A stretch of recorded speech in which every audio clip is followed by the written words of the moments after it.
pelaksanaan pengelolaan jabatan fungsional khususnya di bidang kesehatan.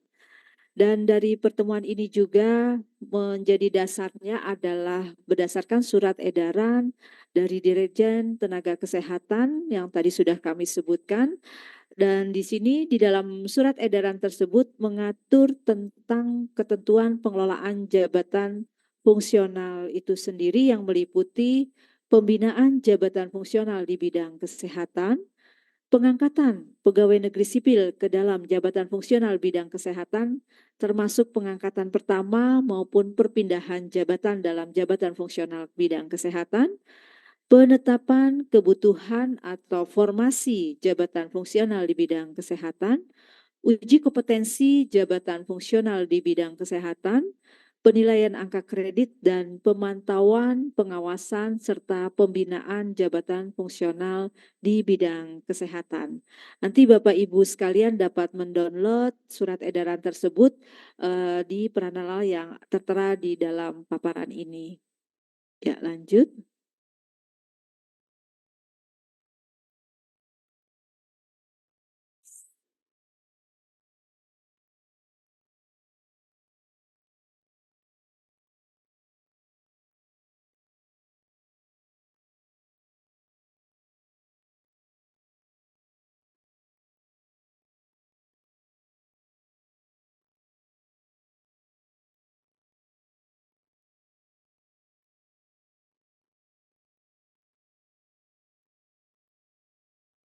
Bapak Ibu sekalian, sebagai informasi juga disampaikan bahwa di dalam Peraturan Menteri Kesehatan Nomor 5 Tahun 2022 tentang Direktorat Pembinaan dan Pengawasan Tenaga Kesehatan dan juga tentunya di dalamnya ada tercantum susunan organisasi di Direktorat Tenaga Kesehatan yang mana berdasarkan peraturan tersebut tentang organisasi tata kerja Kementerian Kesehatan, kami di Direktorat Jenderal Tenaga Kesehatan memiliki sekretariat beberapa unsur eselon 2 dan salah satunya adalah Direktorat Pembinaan dan Pengawasan Tenaga Kesehatan dengan tugas melaksanakan perumusan dan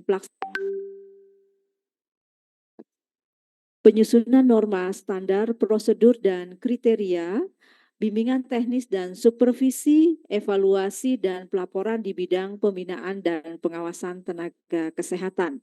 Jadi memang kami di Direktorat Pembinaan dan Pengawasan sesuai dengan Ortala di Kementerian Kesehatan memiliki tugas dan fungsi melakukan perumusan pelaksanaan kebijakan seperti yang tertera di dalam tayang ini.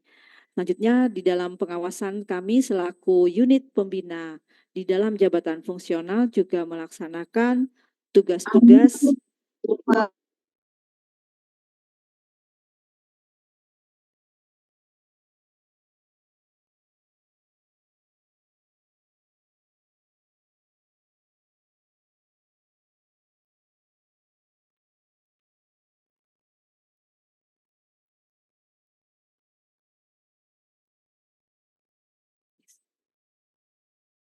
melaksanakan tugas-tugas terkait dengan penyiapan perumusan kebijakan di bidang pengembangan perlindungan dan kesejahteraan tenaga kesehatan, kemudian juga pelaksanaan kebijakan di bidang pengembangan karir perlindungan dan kesejahteraan tenaga kesehatan. Jadi kalau boleh kami simpulkan ada penyiapan perumusan, pelaksanaan kebijakan, penyiapan penyusunan norma standar prosedur dan kriteria, kemudian juga pemberian bimbingan teknis dan supervisi di bidang pengembangan karir, pelindungan, dan kesejahteraan tenaga kesehatan, termasuk kami juga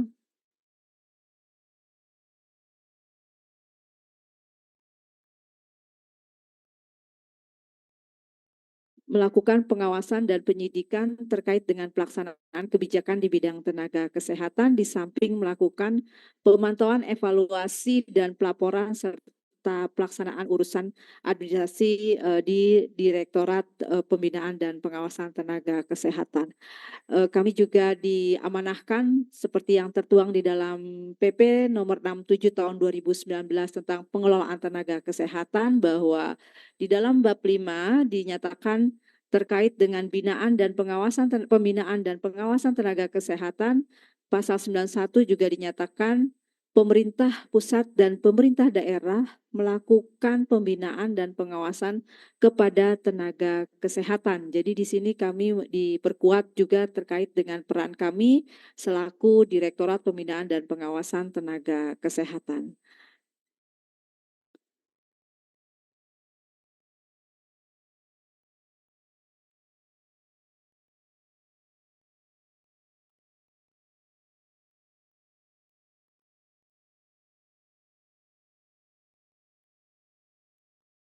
Ya, boleh dilanjut?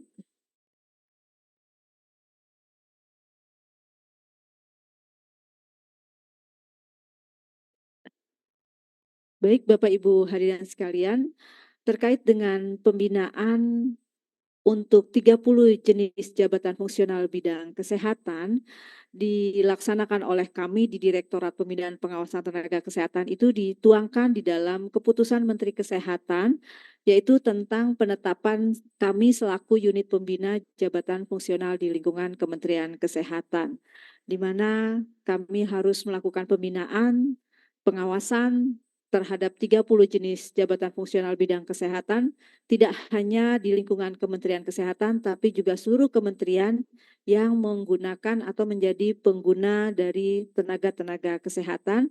Tentunya pengembangan karirnya ke depannya juga harus menjadi tanggung jawab dan juga pengawasan dari kami selaku pembina dan juga pengawas di unit terkait dengan pembinaan jabatan fungsional bidang kesehatan. Lanjut.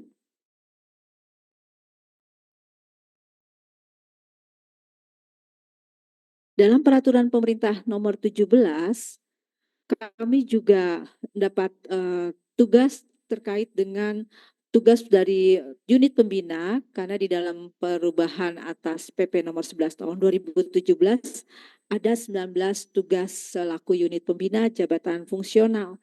Di antaranya di luar penyusunan kurikulum, penyelenggaraan pelatihan, ini yang bertuliskan dan juga di slide dengan warna biru adalah tugas kami selaku pembina jabatan fungsional bidang kesehatan.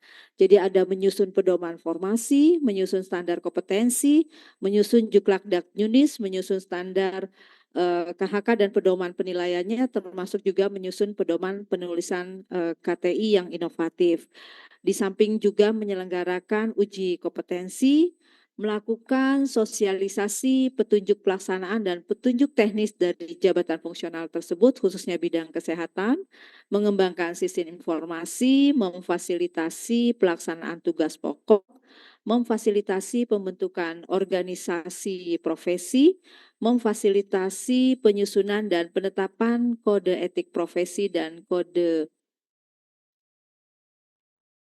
Termasuk di sini maksudnya kalau menyusun kamus kompetensi juga, menyusun regulasi uji kompetensi. Jadi ini kaitannya dengan pelaksanaan tugas yang kaitannya dengan kode etik, kemudian juga sistem informasi, dan termasuk juga melakukan pembinaan pada seluruh instansi, baik itu di lingkungan Kementerian Kesehatan dan instansi pengguna jabatan fungsional, setelah melakukan pemantauan dan evaluasi terkait dengan jabatan fungsional. Dan kami juga menyelenggarakan dan melakukan akreditasi bagi instansi-instansi pengguna pejabat fungsional kesehatan, jabatan fungsional kesehatan untuk menyelenggarakan uji kompetensi jabatan fungsional bidang kesehatan. Ya, lanjut.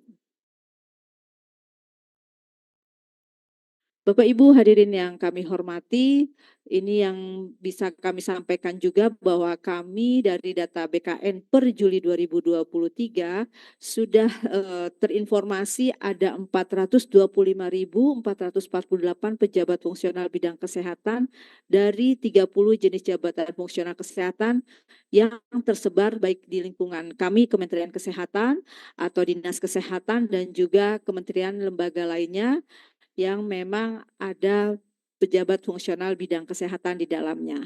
Tentunya nanti kalau per Desember kami dapat data akan lebih banyak lagi jenis dan jumlah jabatan fungsional yang kami lakukan pembinaan dan pengawasan dan juga kami kelola dalam hal pengelolaan jabatan fungsional. Lanjut.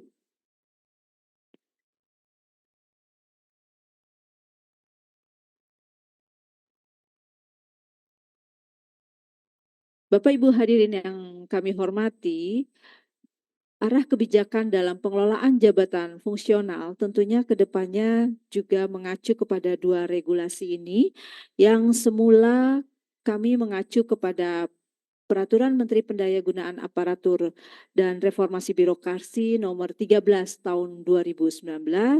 Namun sekarang dengan adanya regulasi baru, kami dalam pengelolaan jabatan fungsional bidang kesehatan mengacu kepada Permenpan RB Nomor 1 Tahun 2023 tentang jabatan fungsional. Jadi sekaligus juga menginformasikan saat ini kami selalu menggunakan informasi yang ada di dalam Permenpan Nomor 1 Tahun 2023. Dan di dalam selanjutnya untuk pengelolaan jabatan fungsional itu sendiri, kami juga mempunyai arah kebijakan jabatan fungsional ke depannya yang juga diambil atau dikutip dari Permenpan Nomor 1 Tahun 2023, di mana di dalam ketentuan tersebut bahwa tidak ada lagi Permenpan yang diacu untuk pengelolaan jabatan fungsional karena memang sekarang yang kami acu adalah Permenpan Nomor 1 Tahun 2023 yang mulai berlaku sejak tanggal 1 Juli 2023. Sehingga dalam kegiatan terkait dengan angka kredit, hasil kerja sampai dengan pengangkatan pengembangan karir pejabat fungsional itu kami mengacu kepada Permenpan Nomor 1 Tahun 2023 ini.